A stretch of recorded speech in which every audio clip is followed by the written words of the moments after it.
भाई मैं सैन कालरा एक बहुत बड़ा फेलियर हूँ और आज की बी और बेस्ट वीडियो में मैं आपको यही बताना चाहता हूँ कि जो आपको यूट्यूब पे सब्सक्राइबर्स व्यूज़ दिखते हैं, इंस्टाग्राम पे फॉलोअर्स दिखते हैं और बाकी दिखाने वाली चीज़ें जैसे कि हमने रिसेंटली टेड टॉक दी और गुजरात के चीफ मिनिस्टर से मिलना, बादशाह से मिलना, अपना खुद का क्लोथिंग ब्रांड खोल लेना, एक बहुत सेक्सी टीम बना के उनके साथ हासिल करना वगैरह वगैरह, जितना भी प्रोफेशनल सक्सेस आपको दिखता है वो सिर्फ वही है जो कंटेंट ऑनलाइन डल रहा है। आपको पीछे के फेलियर्स और गलतियों के बारे में कुछ नहीं पता। और आज मैं एकदम पर्सनल होके आपसे शेयर करना चाहता हूँ जो गलतियां मैंने करी हैं लाइफ में, जो मिनी फेलियर्स और बिग फेलियर्स भी मेरी लाइफ में आए हैं। एंड दी ओनली रीजन कि मैं इतना वल्नरेबल होके आपको अपनी लाइफ की ये सारी चीजें बता रहा हूँ, जो कि मैं सिर्फ यूट्यूब पे बता सकता हूँ, इंस्टाग्राम पे बता भी नहीं सकता, वो मैं इसलिए बता रहा हूँ कि आप वो गलती ना करो। भाई मैं 28 साल का हो चुका हूँ और आप में से मैक्सिमम लोग मेरे से छोटे हो जो मेरे को देखते हो ऑडियंस में।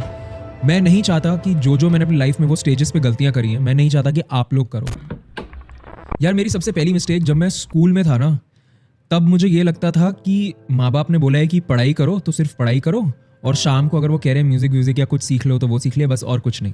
मैंने स्कूल में बहुत इंपॉर्टेंट चीज रियलाइज नहीं करी, द वैल्यू ऑफ हेल्थ। यानी कि ना मैं प्रॉपर एक्सरसाइज कर रहा था और ना मैं प्रॉपर डाइट ले रहा था। देखो, माना कि 18 ईयर्स से नीचे बोला जाता है कि ग्रोइंग एज है, बहुत सारा खाना चाहिए।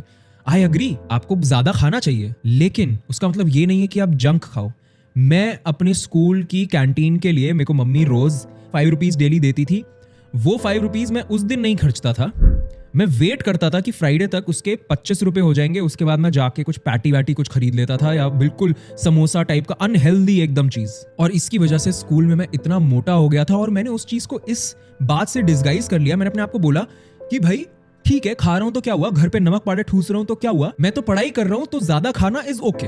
लेकिन उससे दो बहुत बड़े नुकसान हुए। एक तो उस टाइम पे मैं इतना अनहेल्दी हो गया कि ऑब्वियसली एक अनहेल्दी बॉडी कभी भी एक हेल्दी माइंड को नहीं रख सकती, तो मेरी पढ़ने की कैपेसिटी भी कम हो गई। जिसका मतलब ये है कि अगर मैं हेल्दी खाना खाता होता तो मेरी बॉडी के फंक्शंस बेटर होते और मेरा दिमाग ज्यादा तेज चलता और मैं पढ़ाई में और बेटर कर पाता। और दूसरी बहुत बड़ी प्रॉब्लम जो उससे आई, जो मेरे को रिसेंटली एक थेरेपी सेशन में पता चली, कि उस मेंटालिटी से मेरे को स्ट्रेस ईटिंग की आदत है। अब आप सोचो, 12 साल पहले ये मेंटालिटी मेरे अंदर बनी क्योंकि आसपास सबने बोला, चाहे वो मेरे खुद के माँ बाप हो, चाहे वो रिलेटिव्स हो, चाहे वो कोई भी आसपास कुछ भी हो, जिन लोगों को फर्क भी नहीं पड़ना चाहिए मेरे फ्यूचर से, साले वो आके ये बोलते हैं बातें कि कोई नहीं, अभी तो बच्चे को खाने दो, कुछ भी उल्टा सीधा खाने दो, पढ़ी तो रहा है। ये बिल्कुल एब्सोल्यूट बुलशिट लॉजिक है।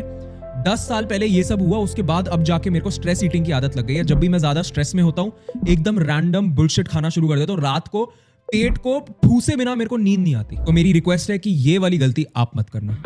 दूसरी बहुत बड़ी गलती जो मैंने स्कूल में करी थी मेरी IIT JEE की प्रेप करते हुए, वो ये थी, और यही वो रीजन है जिसकी वजह से पहली बार में मेरा नहीं निकला था, क्लियर नहीं हुआ था, और मैं एक दूसरे कॉलेज गया था और फिर मैंने वो कॉलेज छोड़ के फिर वापस IIT की प्रेप करती और फिर घुसा था। लेकिन मेरी गलती ये थी कि मैं पढ़ाई करते वक्त अपने फोन से बहुत डिस्ट्रैक्ट होता था। रुको, ये गलती नहीं थी, गलती ये मतलब ये भी गलती थी, बट मेन गलती ये थी कि मैं ये बात छुपा के रखता था। किससे? अपने आप से भी। जिसका मतलब ये है कि मैं ये एक्सेप्ट ही करने को रेडी नहीं था कि फोन मुझे डिस्ट्रैक्ट करता है।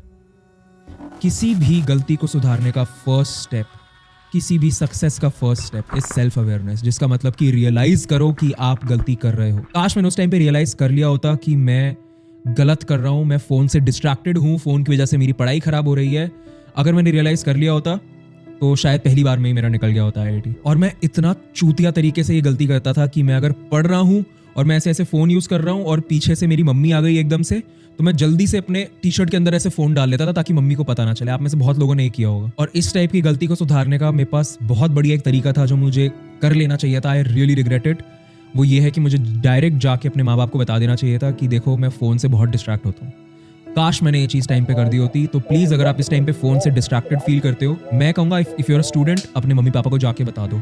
डांटेंगे, मारेंगे, ठीक है, पिट लो, डांट खा लो, लेकिन सुधार के रहेंगे आपको और आपकी लाइफ बेटर हो जाएगी। यार नेक्स्ट बहुत बड़ी गलती है कि जब मैं कॉलेज में घुस चुका था तब मेरे को ऐसा लगता था कि भाई क्योंकि ये IIT है इसलिए यहाँ पे वैल्यू सिर्फ पढ़ाई की है, और अगर मैं पढ़ाई में अच्छा नहीं हूँ तो मैं बिल्कुल बकवास हूँ। और प्रॉब्लम यही है कि IIT में सब लोग इतने इंटेलिजेंट थे कि उनकी इंटेलिजेंस में बीट नहीं कर सकता था। तो ऑब्वियसली सबसे कम इंटेलिजेंट वाले लोगों में से अगर मैं था तो मुझे हमेशा यही सेल्फ डाउट रहता था कि मैं शायद किसी चीज के वर्थ ही नहीं हूं। और इसी रीजन से इतना टाइम लग गया मेरे को रियलाइज करने के लिए कि मुझे स्टार्टिंग से ही अपना पैशन फॉलो करना चाहिए था।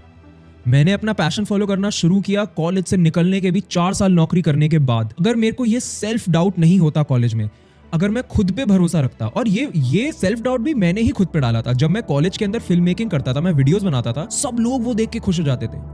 बाकी लोगों ने मुझे डाउट नहीं किया था। बाकी लोग तो बल्कि बोलते थे कि हाँ यार ये बड़ा क्रिएटिव है, हाँ यार ये बड़ा क्रिएटिव है। बाकी लोगों ने डाउट नहीं किया, मैंने खुद पे ही डाउट किया। खुद ही अपनी लाइफ खराब कर दी मैंने।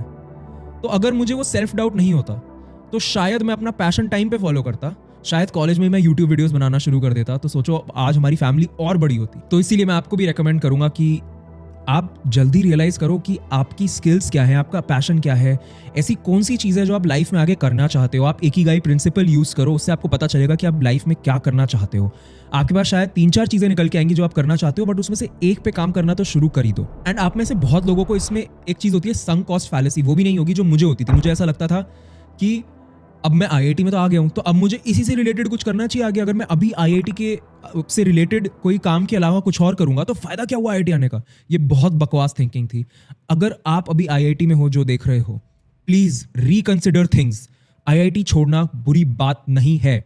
चाहे तो आप कम सीजी के साथ डिग्री लेके निकल जाओ, लेकिन अपना पैशन फॉलो कर सकते हो। चीजों को रीवैल्यूएट कर लो, इस संक कॉस्ट फैलेसी में मत फंसो।